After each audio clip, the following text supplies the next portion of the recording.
What's the most devastating insult you've ever received? About 6 months ago, my boyfriend of 4 years, who I was convinced I would marry, broke it off to go find himself. I was absolutely devastated, and that same night I went to my sister's where I dumped everything on her. I was crying my eyes out and just venting about how I'd disappointed the little 8-year-old girl inside me, and while I was sobbing, my 7-year-old niece came into the room. Now, my niece is someone known for being not only an absolutely sweetheart, but also a total savage. She came up to her mom first, telling her that from here on out she's got this, and that her mom is no longer needed. With that, she shooed her mother out of the room, and proceeded to order me to lay down on the couch.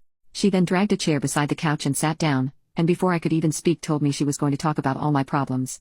She asked me what my issue was, and I decided to play along and mention my fiancé. Well, as soon as she heard this, her eyes went wide. She proceeded to hop off the chair and walked over to me.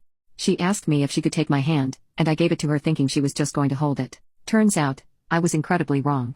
Instead, she turned my hand around and started inspecting the back of it. She proceeded to pick out my ring finger, and tell me, "Wow, Auntie Becca, 42 and still no ring, huh? If I'm 42 and don't have a ring, I want someone to do this for me." She then called for her golden retriever, and when he came out, she proceeded to host the Auntie Becca wedding. Finally, she married me to her dog, and afterwards demanded her mom go out and buy us cake so we could celebrate. I'm still convinced she only did that so she could get some cake.